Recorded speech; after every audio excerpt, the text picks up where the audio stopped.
menjadi persembahan yang hidup kudus di hadapan-Mu. Biarlah kami berkenan di hadapan Tuhan. Ya Bapa yang baik, biarlah Engkau terus memperbaharui, Engkau terus membersihkan hidup kami, sehingga kami menjadi hamba-Mu yang layak, yang setia kepada Tuhan sampai pada akhirnya. Kami mau mendengarkan firman-Mu, karena firman-Mu akan menegur, akan memperbaiki, dan akan menuntun kami ke dalam jalan kebenaran yang Tuhan tetapkan bagi kami. Di dalam dan demi nama Tuhan Yesus Kristus kami berdoa dan mengucap syukur. Setiap kita yang siap mendengar firman Tuhan sama-sama katakan amin. Silakan duduk. Shalom. Sekali lagi shalom. Puji Tuhan. Haleluya. Kita bersyukur kepada Tuhan pada hari ini, Bapak Ibu yang terkasih, dalam nama Tuhan Yesus Kristus kita diberikan kesempatan untuk datang kembali memuji dan memuliakan nama Tuhan. Dan sebagai perenungan kita bersama yang akan kita, firman Tuhan yang akan kita renungkan pada hari ini terambil dari Matius pasal 15 21 sampai 28, dan saya akan memberikan topik kepada kita yang akan menuntun kita, yaitu pujian iman. Sekali lagi, pujian iman. Kita akan baca ayat ini, ayatnya yang ke-28 saja.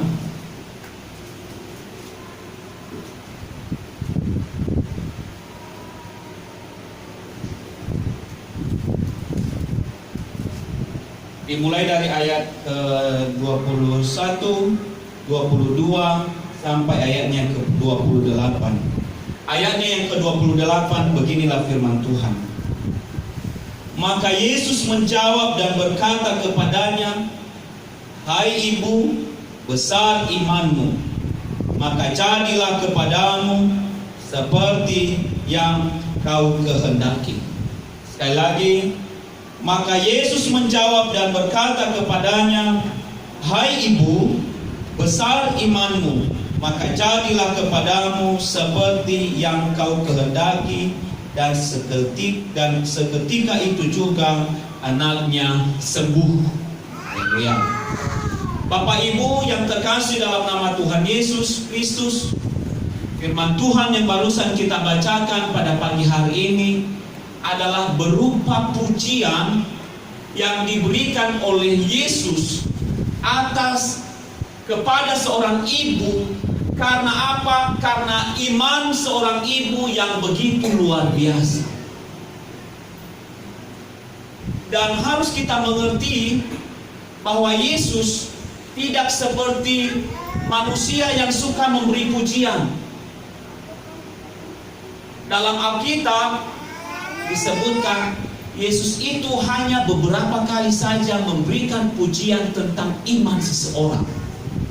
Lain kita. Di Batu Haji kita jumpa seseorang dengan pemuda, dengan seorang pemudi. Wah, kamu itu seperti bulan purnama. Kita jumpa lagi di Bengkong, kamu seperti bintang. Kita masuk ke Batam Center, wah kamu seperti luar angkasa. Hampir setiap saat kita itu suka mengucapkan pujian. Dan kita juga yang menerima pujian senang dengan pujian. Betul? Anak-anak gadis ketika dipuji, kamu seperti bintang, seperti bulan, seperti luar angkasa. Wah, dia seperti ratu selangit. Dia pura-pura malu, aduh. Padahal mati ini, kamu tahu. Sering itu terjadi.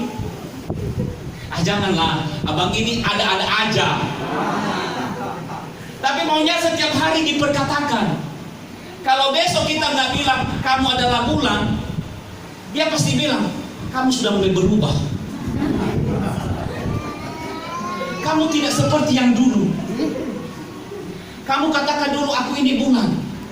Kenapa sekarang aku berubah jadi bumi? Aku tahu, gitu ya. Kenapa? Karena setiap orang pada hakikatnya suka dengan pujian. Kalau seorang cowok dikatakan, wah kamu ganteng hari ini, wah dia udah berjalan seperti Rasul Paulus. Ya kan? Kenapa? Kita suka dengan pujian.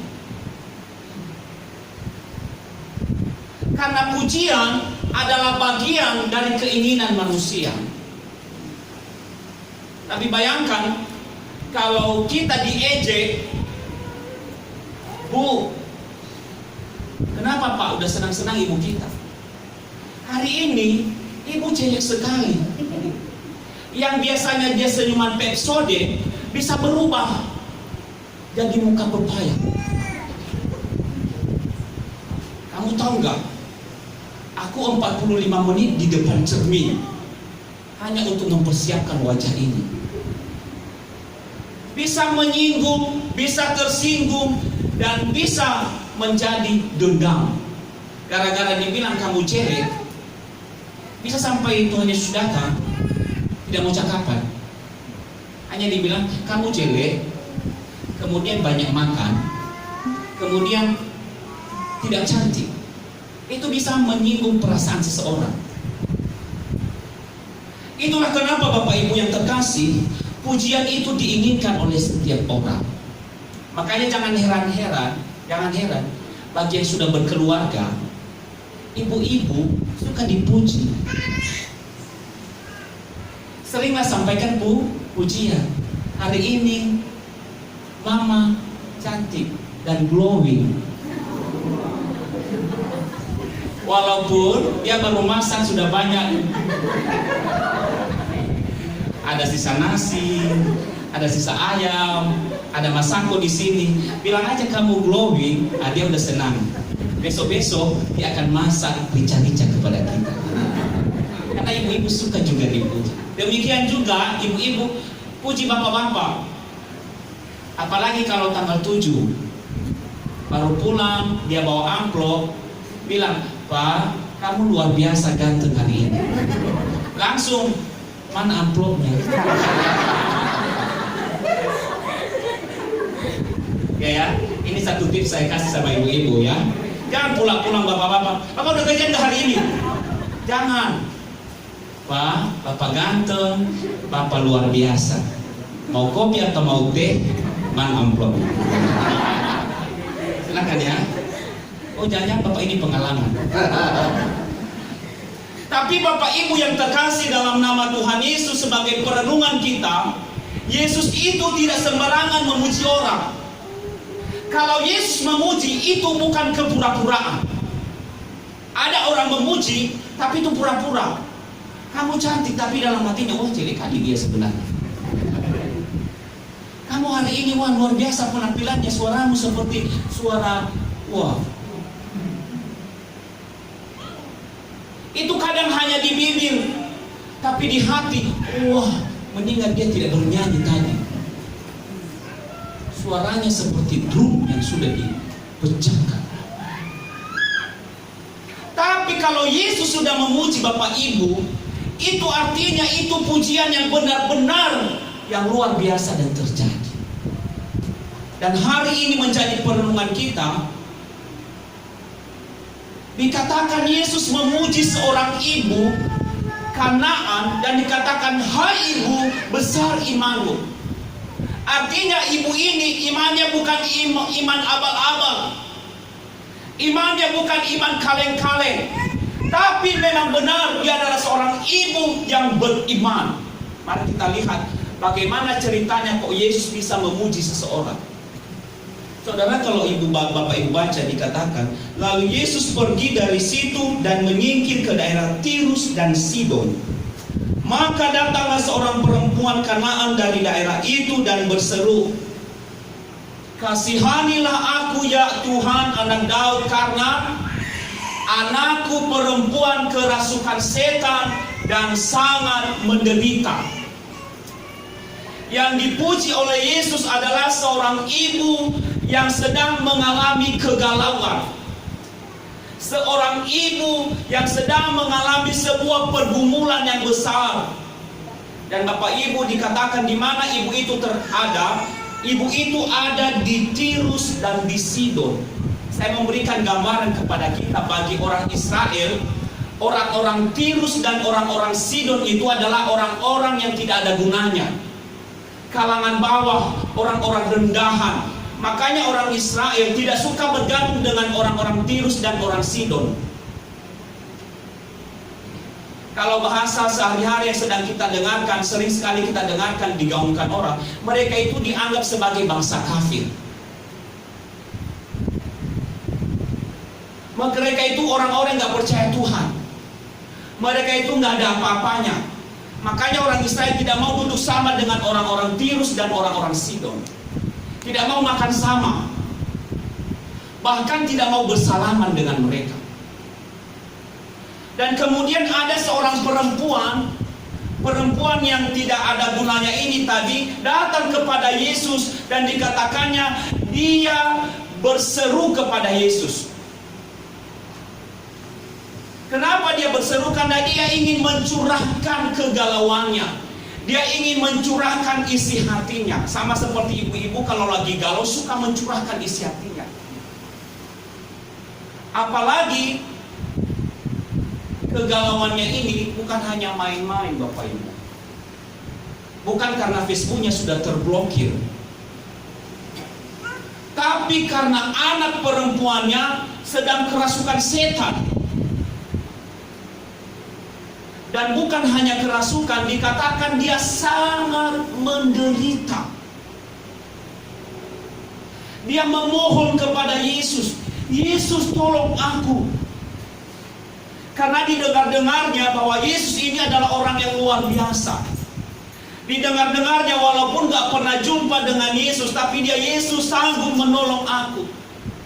Biasa kalau kita sedang bergumul, kita mau mencurahkan isi hati kita. Tolong aku. Anakku ini sangat menderita. Kita kalau anak kita sedang demam aja, wah, kalau bisa kita yang menggantikan anak kita untuk demam atau lagi batuk. Kalaupun apanya, kita sangat kasihan. Semalam aja kami menghadiri pesta dan anak saya tinggal di rumah, hanya nangis. Di situ kami udah mulai tidak tenang mengikuti pesta. Kemudian saya bilang sama istri kita, gak usah nunggu, kita harus pulang. Itu baru nangis. Ini dikatakan anaknya kerasukan dan sangat menderita. Lihatlah betapa ibu ini ingin sekali menyembuhkan anaknya. Dan apa yang terjadi, Bapak Ibu yang terkasih? Dari situ kita bisa merenungkan sesuatu. Ujian iman datang kepada kita ketika kita mengerti kepada siapa kita harus mengadu. Iman kita bisa dipuji oleh Tuhan ketika kita mengerti sama siapa kita harus mengadu, sama siapa kita harus berseru. Lihat, perempuan Kanaan ini bukanlah perempuan yang layak, bukan perempuan yang suci di hadapan Israel, bukan perempuan yang wajar untuk berseru kepada Yesus. Tapi dia tahu, walaupun dia tidak layak, walaupun dia tidak suci seperti orang Israel, walaupun dia penuh dengan kekotoran, tapi dia tahu hanya Yesus yang sanggup menolong kehidupannya. Aku tidak layak Tuhan, tapi aku tahu Engkau sanggup menolong, dan Engkau sanggup memberikan jalan keluar dari persoalan. Itulah kenapa di ayat-ayat selanjutnya nanti kita tahu ibu ini tidak pernah berhenti dan tidak mau dihentikan untuk datang kepada Yesus.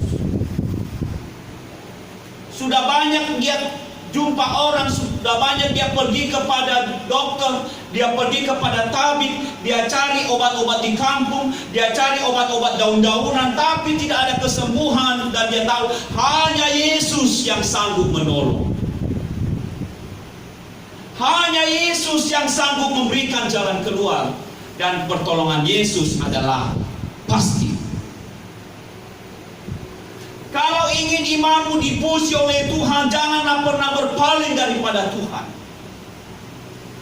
Dia satu-satunya yang sanggup menolong. Walaupun dalam keadaanmu terpuruk, walaupun dalam keadaanmu tidak layak, walaupun dalam keadaanmu tidak berkenan, tapi jangan pernah lari di hadapan Tuhan. Banyak sekali saya temukan teman-teman pemuda berkata, wah aku gak layak, maka aku gak mau pergi ke gereja. Aku gak layak, karena makanya aku tidak mau ikut persekutuan.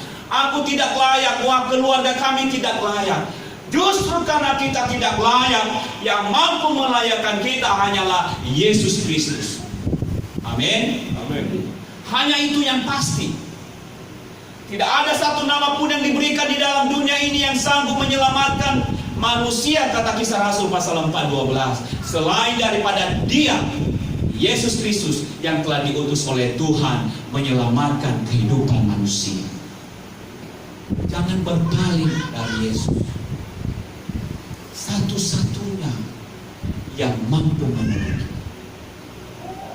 Dia Tuhan sandaran kita. Tantangan demi tantangan membuat engkau terpuruk. Keadaan demi keadaan membuat engkau tertekan. Tapi matamu tetap terfokus kepada Yesus. Matamu tetap tertuju kepada Yesus. Jangan berpaling. Dan katakan, wah kalau begini mendingan aku keluarlah dari persekutuan. Karena Yesus tidak memberikan jawaban dari itu. Wah aku ini gak layak, aku ini gak wajar untuk datang. Justru karena kita tidak layak dan tidak wajar, disitulah kita datang kepada Yesus untuk minta pemulihan daripada Yesus. Kita lanjutkan.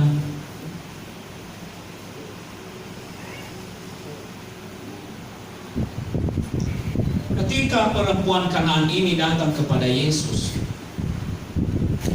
dia seolah-olah dicuekin, Bapak Ibu. Apakah Yesus langsung menjawab pergumulannya ketika dia berseru, Yesus tolonglah, anakku ini sangat menderita? Apakah Yesus katakan, sini mana anakmu, aku mau sembuhkan? Rupanya Bapak Ibu, inilah yang proses inilah yang membuat ibu ini dipuji imannya. Mari kita lihat dulu ayatnya yang ke-23. Matius 15 ayat 23 dikatakan, tetapi Yesus sama sekali tidak menjawabnya. Lalu murid-muridnya datang dan meminta kepadanya, suruhlah ia pergi. Ia mengikuti kita dengan berteriak-teriak. Ketika dia datang, dikatakan, Tuhan tolonglah anak perempuanku ini, dia sangat menderita. Firman Tuhan melaporkan kepada kita. Dikatakan Yesus sama sekali tidak menjawabnya. Bahkan murid-murid menyuruh dia pergi karena dia berteriak-teriak. Ketika dia berdoa kepada Tuhan, justru yang terjadi dia disuruh pergi. Inilah tahap awalnya Bapak Ibu yang terkasih. Dia sangat punya pergumulan dalam hati. Dan dikatakan oleh firman Tuhan, justru murid-murid menyuruh dia pergi. Karena apa? Karena dia semakin besar, dia berteriak-teriak. Bayangkan seorang ibu berteriak-teriak.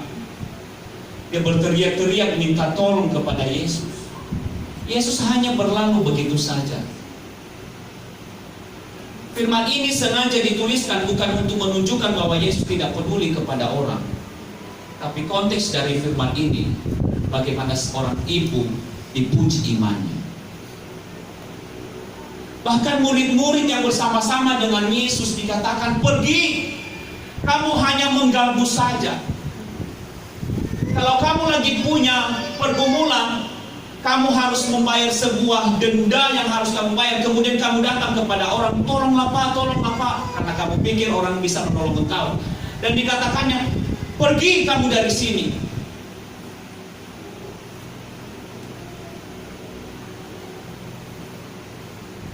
Apakah kamu senang Bapak Ibu? Tidak sedikit orang ketika terjadi ini dalam hidupnya. Ketika dia datang kepada Yesus, kemudian seolah-olah belum ada jawaban seperti apa yang diinginkannya. Yang terjadi apa? Dia kecewa, dia putus asa, dan dia berhenti berdoa. Perempuan ini bisa saja kecewa. Katanya kamu guru, katanya kamu bisa membimbing orang, tapi kenapa kamu menyuruh saya pergi? Bahkan ini murid-murid rohaniawan semua, para pengerja. Tapi Bapak Ibu, kita pelajari bahwa ibu ini tidak kecewa dan tidak putus asa. Hanya karena gara-gara dia dicuekin.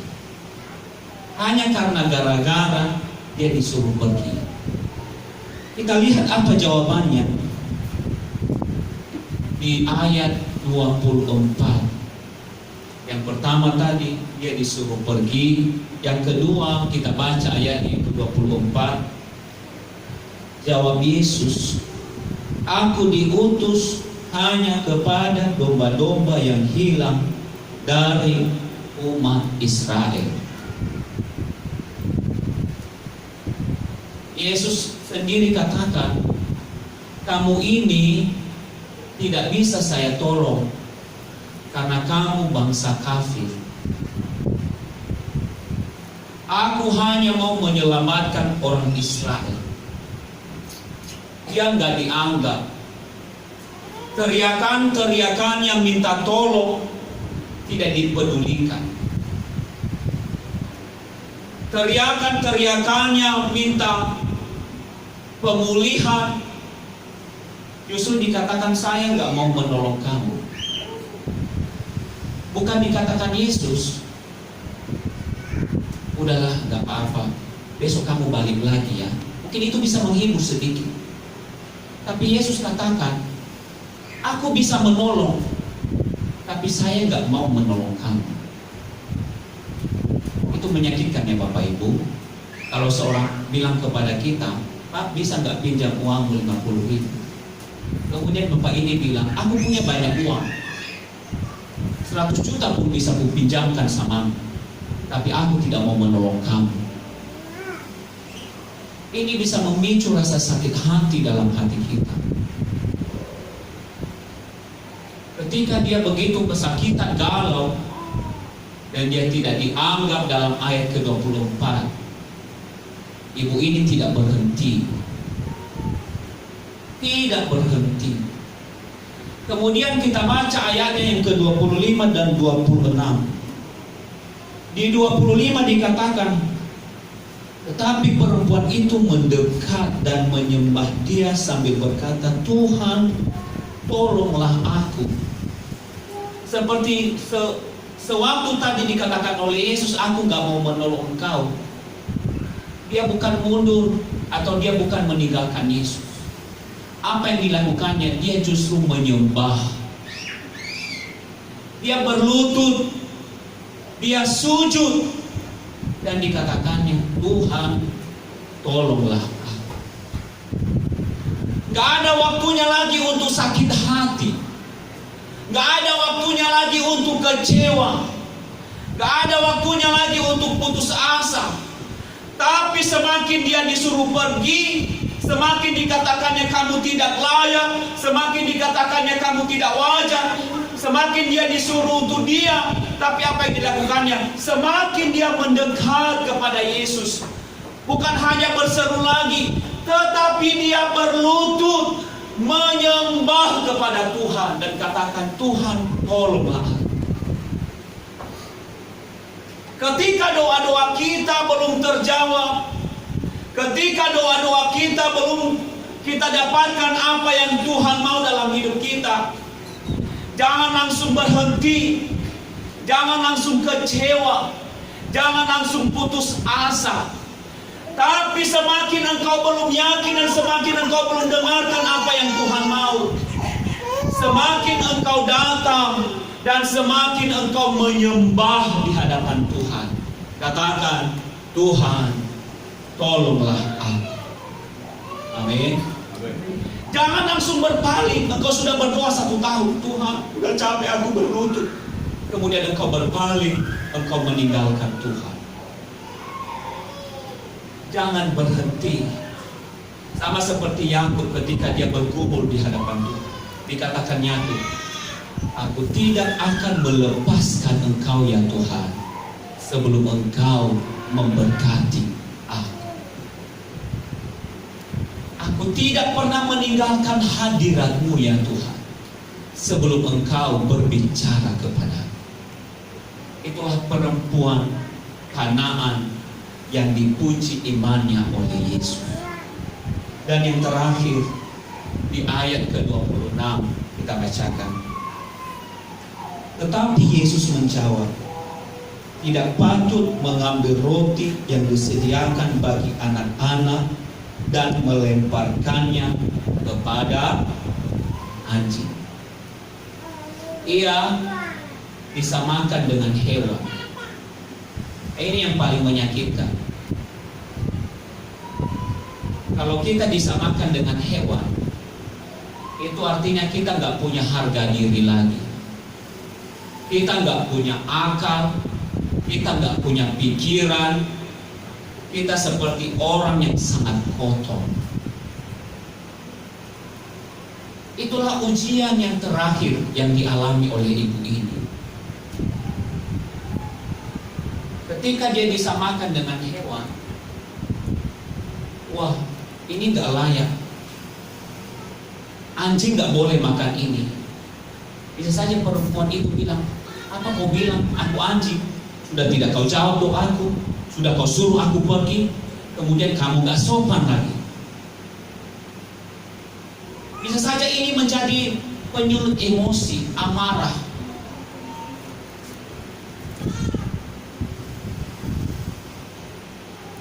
Kalau ini disampaikan kepada kita, tidak usahlah kita bilang kamu seperti anjing. Dikatakan aja kepada kita, mukamu kayak kodok ya. Kita tersinggung. Siapa kodok samamu?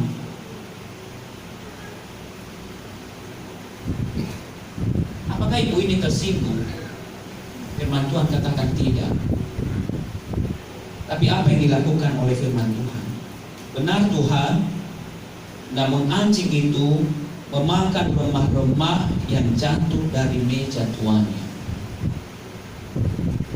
Saya sederhanakan kepada kita Bapak Ibu, perempuan ini mau bilang, gak apa-apa lah Tuhan, aku seperti anjing.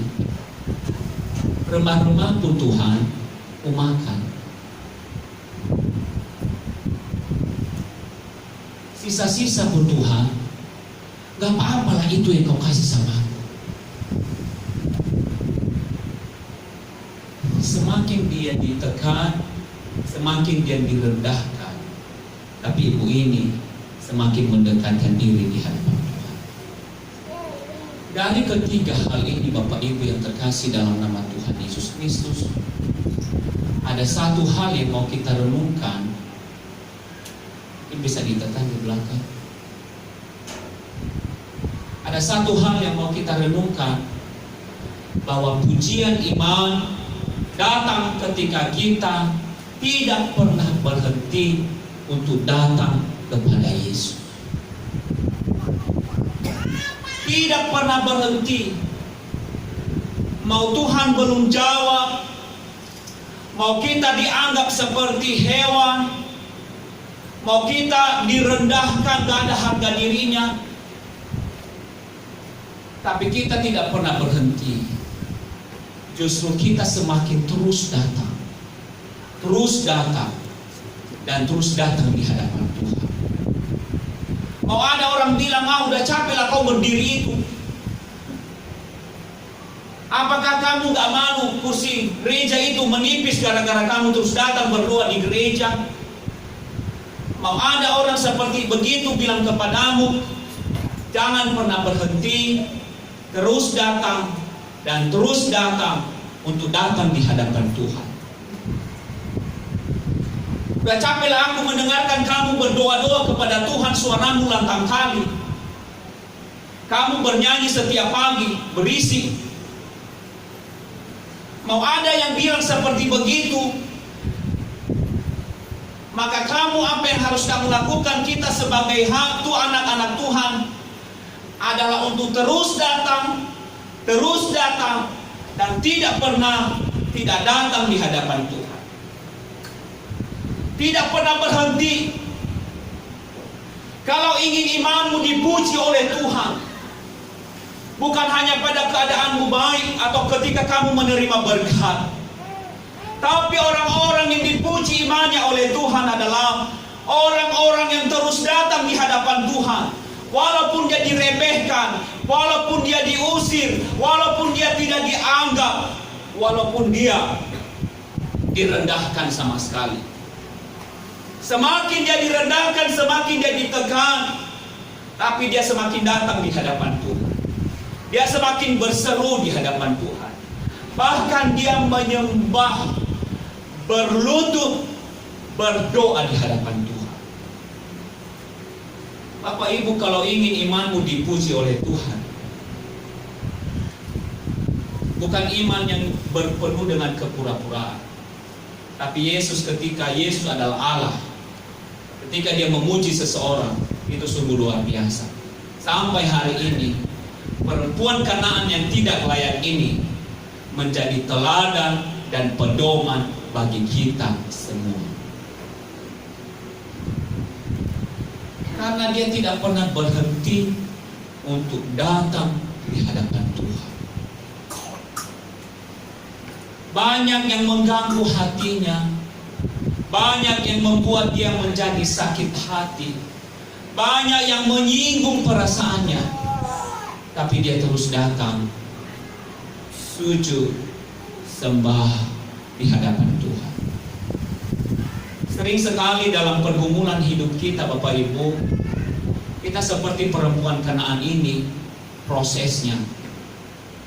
Ketika kita bergumul kepada sesuatu, ada banyak di kota Batam ini bergumul tentang rumah contohnya. Sudah doa 1 bulan, doa 2 bulan belum ada jawaban, doa 3 tahun, 1 bulan, 2 bulan, 3 bulan sampai 1 tahun, belum ada jawaban. Sudah menabur di gereja, sudah kasih ucapan syukur, belum ada jawaban. Sudah 1 tahun, 2 tahun, 3 tahun, masih belum ada jawaban. Banyak orang berhenti di tengah jalan sebelum melihat kemuliaan Tuhan. Banyak orang kecewa di tengah jalan sebelum melihat pertolongan Tuhan. Karena banyak orang-orang percaya menuntut pada waktunya, bukan pada waktunya Tuhan. Menuntut pada kehendaknya, bukan pada kehendak Tuhan. Ada banyak orang putus asa di tengah jalan. Tinggal selangkah lagi mereka melihat kemuliaan Tuhan, tapi mereka sudah berhenti. Mereka sudah menyerah dengan alasan Tuhan, aku gak kuat lagi. Dengan alasan aku gak sanggup lagi Tuhan. Ingat, Tuhan tidak memberikan ujian kepada kita lebih dari apa yang kita sanggup untuk menghadapinya. Karena Yesus tahu bahwa kita masih sanggupnya menghadapi ujian ini. Tuhan percayakan kita masih diperhadapkan dengan ujian. Orang yang setia kepada Tuhan, orang yang terus datang kepada Tuhan, orang yang tidak pernah berhenti untuk datang kepada Yesus, akan terus melihat kemuliaan Tuhan dinyatakan dalam kehidupannya. Sebesar apapun problema yang menekan engkau, bahkan ketika mulut kita berkata aku gak sanggup lagi, Atau mulut kita nggak sanggup berkata-kata lagi, tapi hati kita hancur. Kaki kita nggak sanggup berdiri dengan tegak lagi.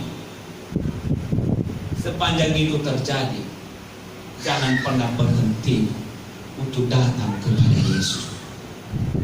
Jangan pernah berpaling, karena Yesus senantiasa mempersiapkan yang terbaik bagi orang-orang yang percaya kepadanya. Amin. Imani itu. Kalau ada yang keluarga yang sedang bergumul masalah rumah sampai hari ini, sudah kamu berdoa dari tahun pertama, tahun kedua, tahun ketiga dan belum ada jawaban, jangan berhenti, karena Tuhan punya waktu yang terbaik untuk memberkati. Kalau ada yang bergumul untuk usaha, sudah 1 tahun, 2 tahun, sudah beberapa bulan bergumul di hadapan Tuhan dan belum ada jalan keluar, apa yang mau diusahakan? Jangan berhenti. Berdoalah seperti Yakub, aku tidak akan melepaskan engkau Tuhan sebelum engkau menjawab aku. Jangan karena doa kita, wah udahlah, aku gak mau datang gereja, aku gak mau menabur lagi. Udah menabur tahun lalu tapi belum ada jawaban doa. Jangan berhenti seperti demikian. Terus lakukan apa yang terbaik, menjadi kemuliaan bagi nama Tuhan kita Yesus Kristus. Yang terakhir Bapak Ibu, saya nggak mau lama-lama.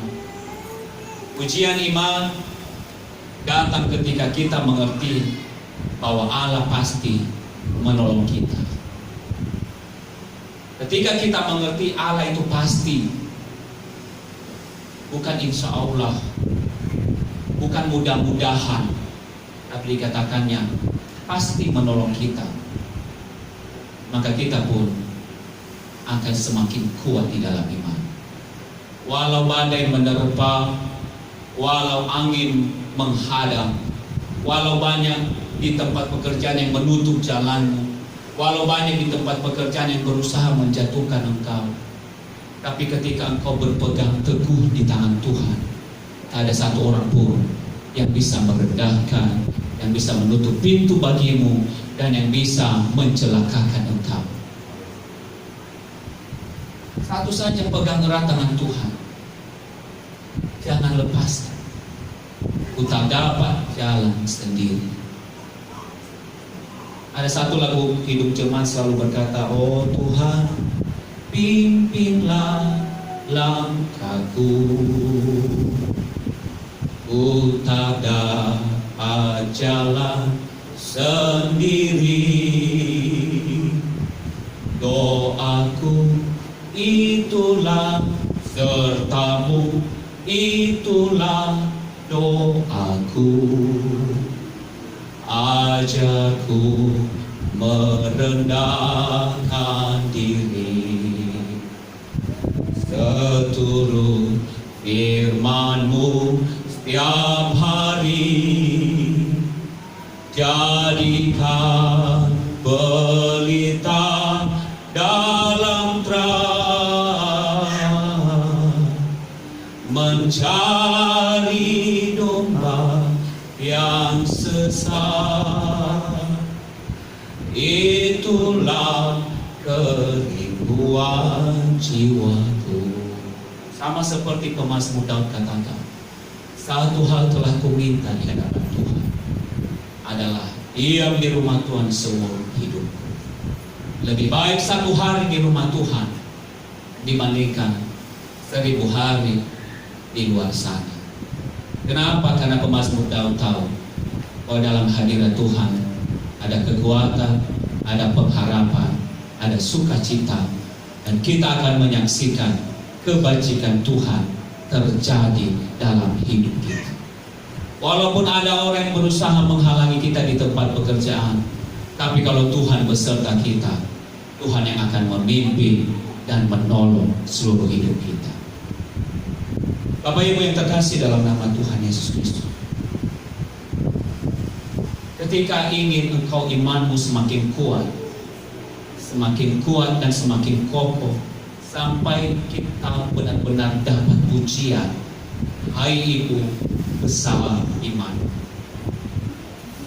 Kalau ingin mengalami apa yang seperti dialami oleh ibu ini, Bapak Ibu lihat betapa sukacitanya dia, betapa giramnya hidupnya.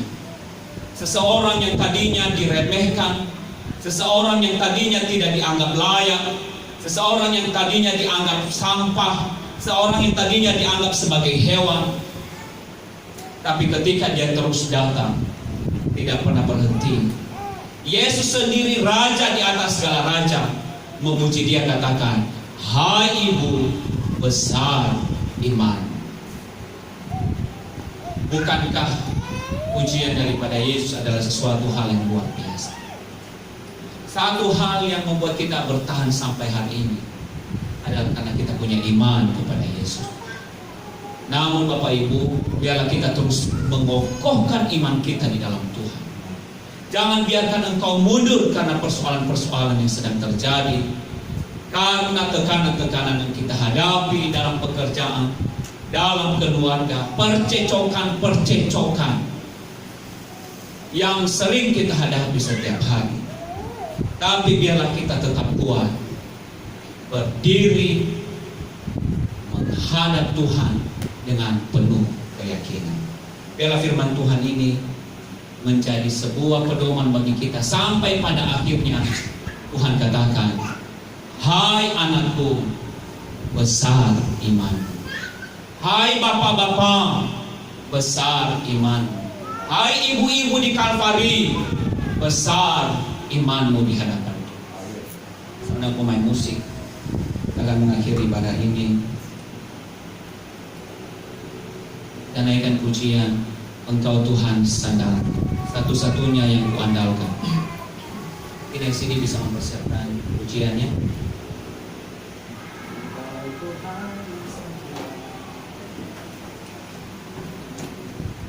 Haleluya. Bapak Ibu, mari kita renungkan firman Tuhan ini. Satu hal sebagai orang percaya yang senantiasa kita rindukan, Tuhan, biarlah imanku semakin dikuatkan di dalam Engkau. Biarlah aku semakin kokoh di dalam Tuhan. Haleluya Yesus. Tuhan, mari kita tundukkan kepala kita. Sebelum kita naikkan pujian ini, kita bersaat teduh sebentar. Mari bangun hubunganmu di hadapan Tuhan. Mari bangun keyakinanmu di hadapan Allah. Dan katakan, "Tuhan, Engkau satu-satunya yang kuandalkan."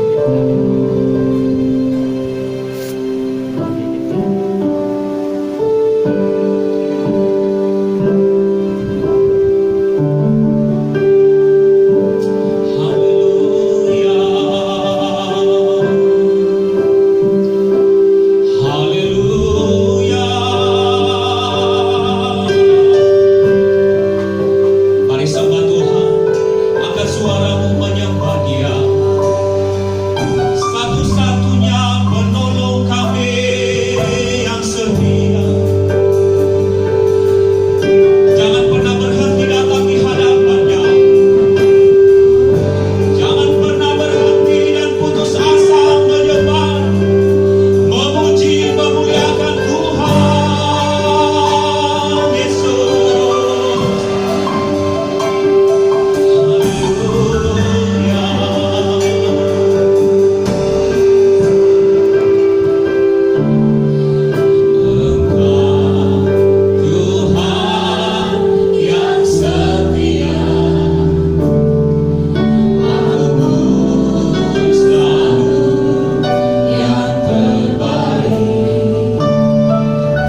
kami ya Tuhan.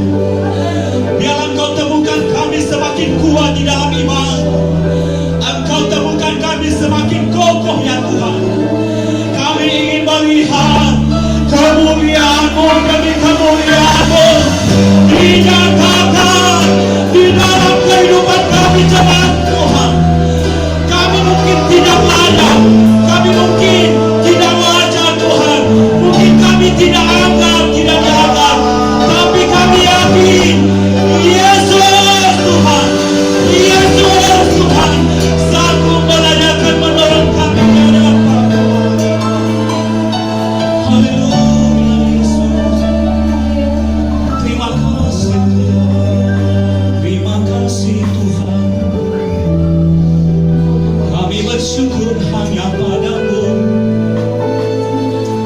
Biarlah jemaat-Mu ya Tuhan, dalam perjalanan mereka ya Tuhan, dan pergumulan mereka, semakin hari semakin kuat di dalam Tuhan.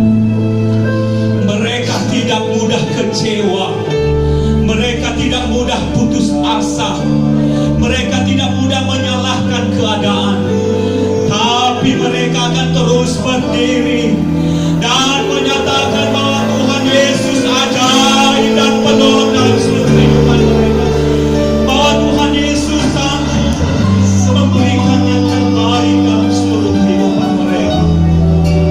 Terima kasih Yesus Tuhan.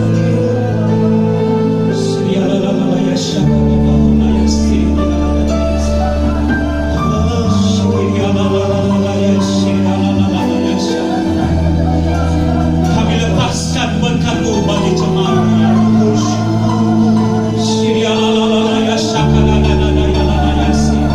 Setiap jemaat-Mu yang sedang dalam pergumulan hati pada saat ini, mereka dibebaskan, dikuatkan, dipulihkan oleh satu nama, yaitu Yesus Tuhan, yang menguatkan dan memulihkan keadaan mereka.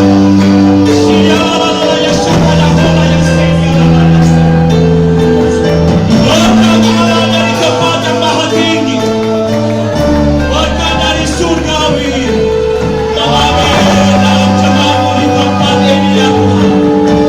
Yang ingin melihat kemuliaan-Mu dan visi mereka di hadapan-Mu pada saat ini, yang ingin berdoa untuk masa depan mereka, yang ingin berdoa untuk usaha-usaha mereka, bahkan berdoa mereka semua diberkati, dikuatkan firman-Mu menerangi hati mereka pada saat ini. Haleluya Yesus Tuhan. Terima kasih Bapa yang Tuhan. Terima kasih Tuhan. Inilah yang menjadi doa kami di hadapan-Mu. Kami bersyukur. Dan mulai hari ini kami ingin melihat kemuliaan-Mu dinyatakan dalam seluruh kehidupan kami ya Tuhan. Terima kasih Tuhan. Inilah yang menjadi doa kami di hadapan-Mu. Di dalam nama Tuhan Yesus, kami berdoa dan mengucap syukur. Setiap kita yang diberkati Tuhan, sama-sama katakan amin. Shalom. Silakan duduk Bapak Ibu yang terkasih dan saudara yang suka.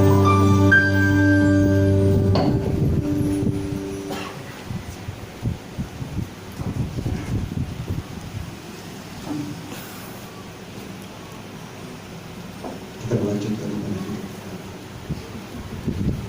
Saudara, kita dengan perjamuan kudus, persiapkan hati kita di hadapan Tuhan. Kita berdoa biar hari-hari kita diberkati oleh Tuhan. Dengan hari ini mengajak seluruh jemaat untuk puasa ya. Mari kita tetap puasa. Apapun yang menghalangi kita, akan kembali kepada Tuhan. Mari kita memberikan yang terbaik. Mari kita persiapkan hati kita di hadapan Tuhan, akan satu pujian kepada Tuhan, berdoa di hadapan Tuhan. Tubuhmu dan darah luar biasa berdoa.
yang baik.